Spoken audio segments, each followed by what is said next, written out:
Shalom Aleihim bagi kita semua. Saya mengucapkan shalom bagi kita semua untuk mengalami berkat Tuhan yang luar biasa. Saudara dikasih oleh Tuhan, renungan kebenaran firman Tuhan pada kesempatan kali hari ini, kita akan berbicara mengenai korban ucapan syukur.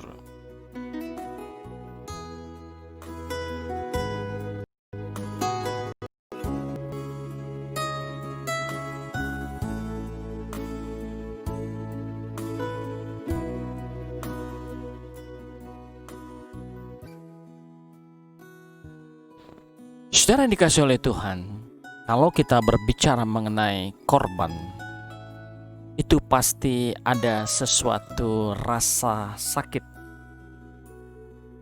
penderitaan. Itulah korban. Ternyata saudara, ucapan syukur bisa dikatakan korban atau dikategorikan korban persembahan kita di hadapan Allah. Nah, bagaimana caranya pengucapan syukur kita itu bisa menjadi korban persembahan kita di hadapan Allah, menjadi wangi-wangian yang harum di penciuman Allah. Sebelumnya mari kita lihat kebenaran firman Tuhan mengenai ucapan syukur ini. Mazmur 50 ayat yang ke-14. Persembahkanlah syukur sebagai korban kepada Allah dan bayarlah nazarmu kepada Yang Maha Tinggi. Mazmur 50 ayat 14 berbicara ucapan syukur sebagai korban persembahan kepada Allah. Haleluya, saudara.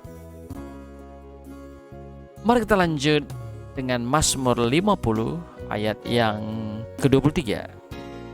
Dikatakan di sana, siapa yang mempersembahkan syukur sebagai korban, ia memuliakan aku.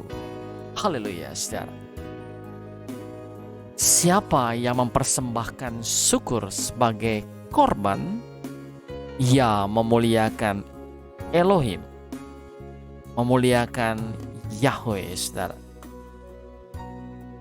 Jadi ternyata ada ucapan syukur yang bernilai korban persembahan.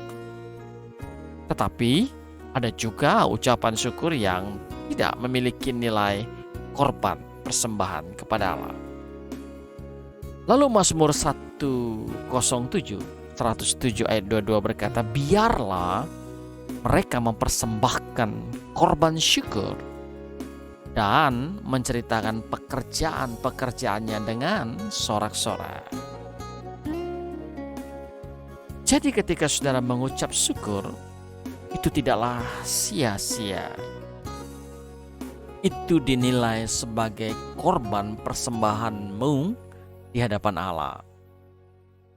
Jadi kalau kita mengerti kebenaran ini, ayo mengucap syukurlah. Banyak-banyak katakan ucapan syukur di dalam hidupmu. Ketika engkau mengalami beban yang berat, bersyukur. Korban persembahan syukurmu di hadapan Allah. Ketika engkau mengalami penderitaan, ucapkan syukur. Ketika engkau difitnah, ucapkan syukur. Kalau hari ini engkau belum mendapat pekerjaan, ucapkan syukur.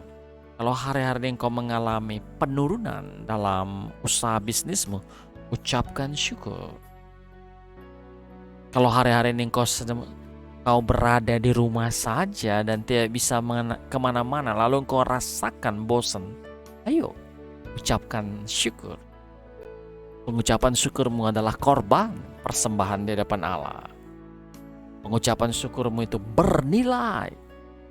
Pengucapan syukurmu tidak sia-sia. Kau mungkin kehilangan sahabat, ucapkan syukur. Kau mungkin kehilangan anggota keluarga yang kau sayangi. Naikkan syukur, saudara. Pengucapan syukurmu adalah korban persembahan di hadapan Allah. Haleluya, saudara. Jadi pertanyaannya adalah, kapan pengucapan syukur itu bernilai korban atau menjadi korban persembahan? Korban pengucapan syukur akan menjadi suatu korban persembahan apabila pada waktu kita hanya memiliki sedikit atau tidak memiliki sama sekali, namun kita tetap mengucap syukur. Jadi ucapan syukur kita tidak hanya ketika kita memiliki, bahkan di dalam ketiadaan sekalipun kita mengucap syukur. Inilah ucapan syukur yang bernilai sacrifice atau korban di hadapan Allah, saudara. Kalau pada waktu saudara diberkati, bahagia, sukses, saya mau katakan kepada saudara, orang yang tidak mengenal Yesus, yang tidak rohani, orang duniawi, bisa mengucapkan syukur dengan kualitas syukur seperti itu. Orang ateis pun bisa mengucap syukur. Diberkati, bahagia, sukses, lalu mengucap syukur. Semua orang bisa.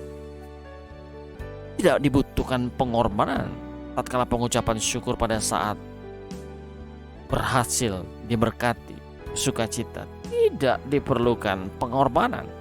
Tidak ada rasa penderitaan di sana, tidak ada rasa sakit di sana, tidak ada sesuatu beban atau keterhilangan di sana. Jadi kapan pengucapan syukur menjadi korban? Ketika dalam ketiadaan, kekurangan, engkau memiliki sedikit, tetapi engkau tetap bisa mengucapkan syukur di hadapan Allah. Pada saat itulah pengucapan syukurmu menjadi korban. Haleluya, saudara. Saudara, mengapa kita harus bersyukur? Saudara, bersyukur itu ternyata bermanfaat. Coba kita lihat bayi yang kekurangan makan ini. Apakah anak-anak saudara sudah sampai pada tahap ini? Kan belum. Anak saudara masih makan 3 kali sehari, belum tambahan yang lain. Walaupun pada saat pandemi, pada saat kesulitan ini, saudara masih bisa makan. Anak saudara tidak parah seperti ini yang kekurangan gizi sehingga tubuhnya hanya berbalutkan kulit. Gak ada daging dan lemak lagi, saudara. Saudara belum seperti ini. Jadi harusnya saudara masih bisa mengucap syukur. Harusnya penderitaan yang alami itu adalah penderitaan yang biasa. Belum mengalami seperti ini, kekurangan makan. Hari-hari banyak saudara-saudara kita yang mengalami seperti ini. Mungkin di Indonesia kita nggak lihat ini, tetapi di Afrika, di negara-negara miskin, ada banyak kasus-kasus seperti ini. Masihkah kita tidak bisa bersyukur dengan keadaan kita?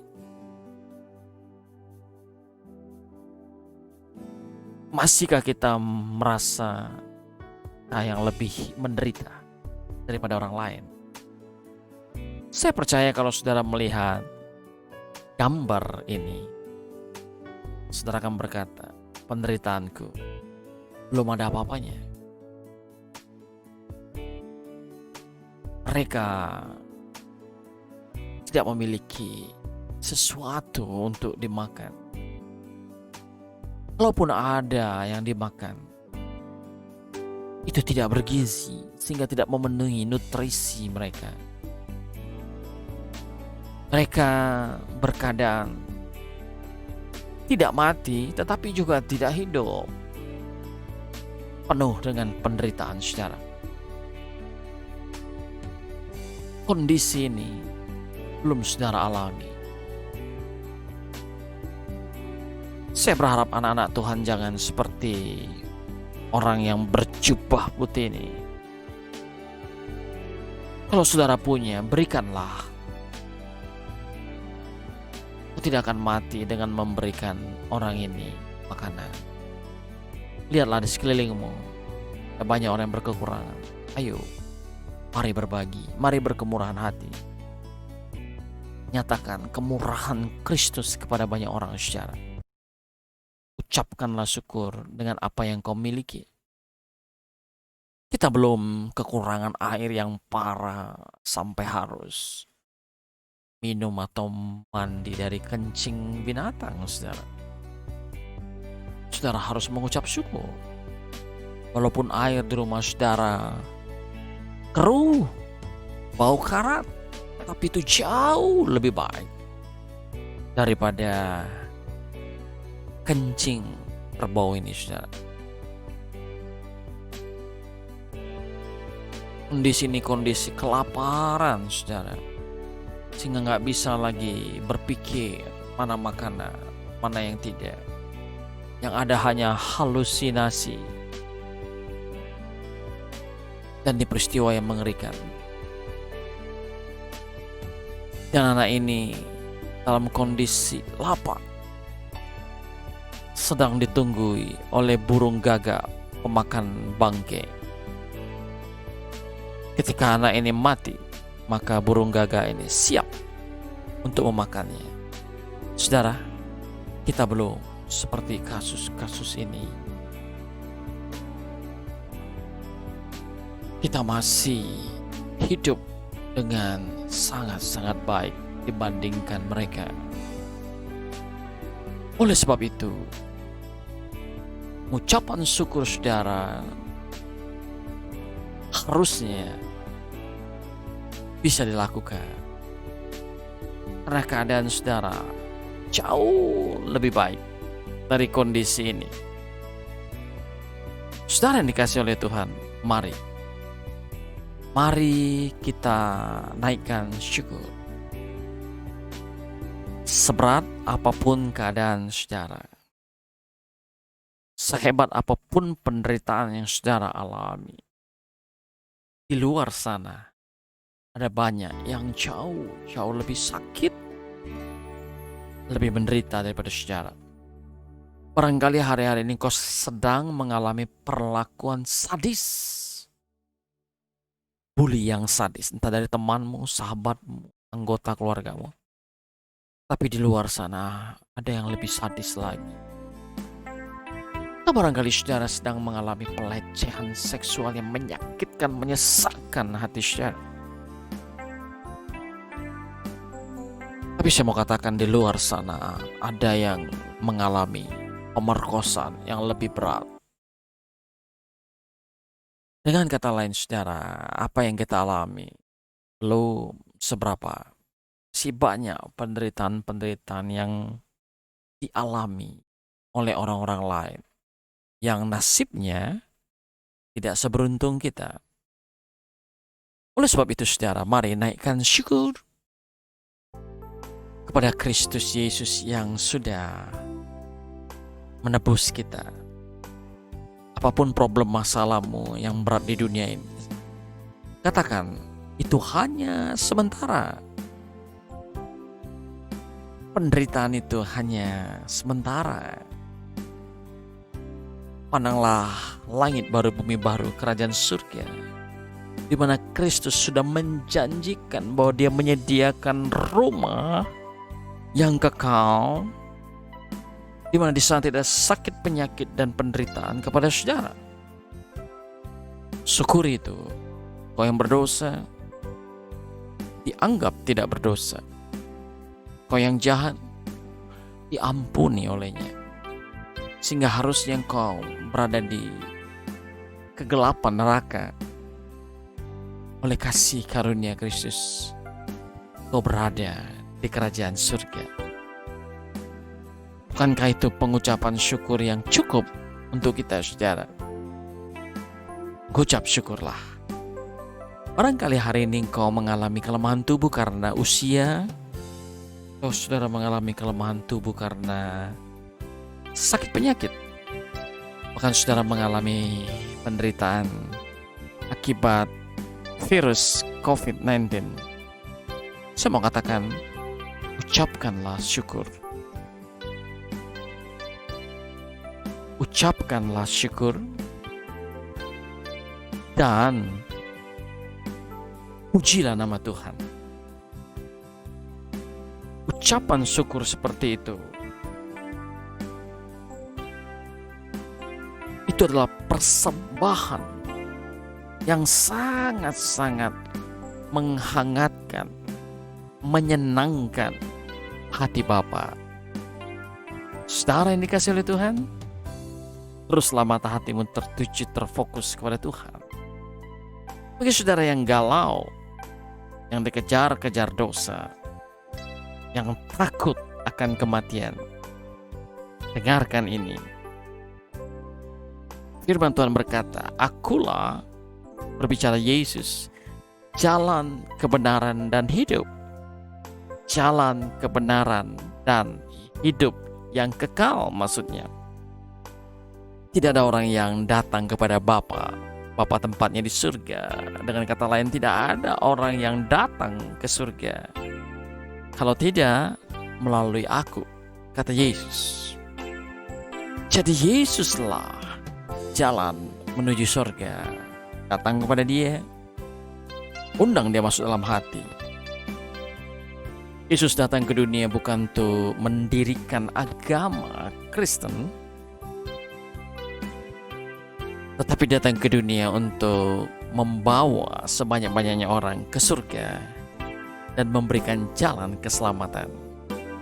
Yesus Kristus, Yeshua HaMashiach, untuk segala bangsa dan untuk segala agama. Saudara yang dikasihi oleh Tuhan, terimalah Yesus, ikutlah Yesus. Buka, download Bible di Play Store. Renungkan kebenaran-kebenaran firman Yesus di sana. Kau akan beroleh kemerdekaan. Semua pertanyaan-pertanyaan dalam hidupmu akan terjawab di sana, dan itu memuaskan hidupmu. Saudara yang dikasihi oleh Tuhan, Shalom Aleichem, Betsem Hamasya. Tuhan Yesus memberkati. Selamat beraktivitas. Amin.